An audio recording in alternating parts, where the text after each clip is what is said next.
কার উপরে নাযিল হয়েছো, কোথা থেকে তুমি এসেছো।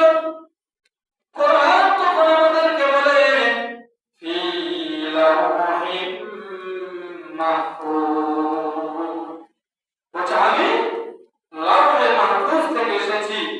তার মানে বুঝতে পারলাম মূল কোরআন লাউহে মাহফুজে আল্লাহ তাআলার কাছে আরশে আজিমে সংরক্ষিত আছে। একটা কপি মাত্র আমাদেরকে দেওয়া হয়েছে।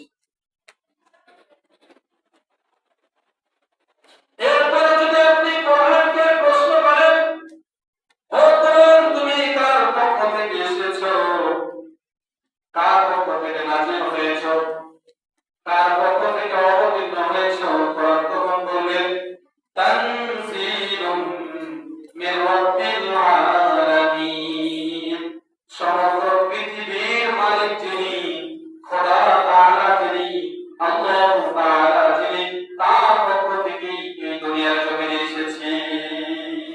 আল্লাহু আকবার।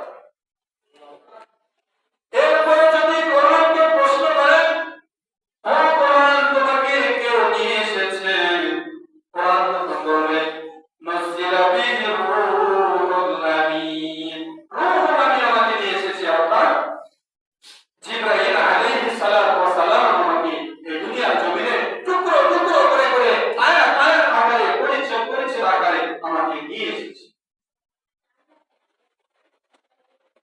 ও কোরআন তুমি কার উপরে নাযিল হয়েছো, কোরআন তখন বলবে নুজিলা আলা মুহাম্মদ, আমি মুহাম্মদ সাল্লাল্লাহু আলাইহি ওয়াসাল্লামের উপরে নাযিল হয়েছে। আচ্ছা বুঝলাম, কিন্তু তুমি কবে নাযিল হয়েছো, দিনে নাযিল হয়েছো নাকি রাতে নাযিল হয়েছো। কোরআন আমাদেরকে এই উত্তরটা দিয়ে দেয় শাহরু রমাদানাল্লাযী উনজিলা ফীহিল কুরআন, আমি এমন একটা মাসে, আমি এমন একটা সম্মানিত মাসে নাযিল হয়েছি, সে মাসের নাম হচ্ছে রমজান মাস। আচ্ছা বুঝলাম, কিন্তু তুমি দিনে নাযিল হয়েছো নাকি রাতে নাযিল হয়েছো।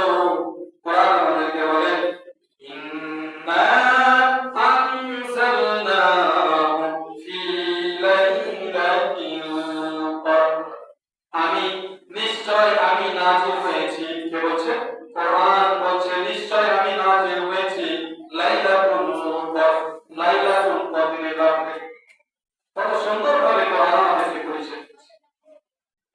এরপরে যদি আপনি কোরআনকে প্রশ্ন করেন, ও কোরআন তোমার উদ্দেশ্য কি, তুমি তো দিনে এসেছো রাতে এসেছো। আচ্ছা বুঝলাম, কিন্তু তোমার উদ্দেশ্য কি।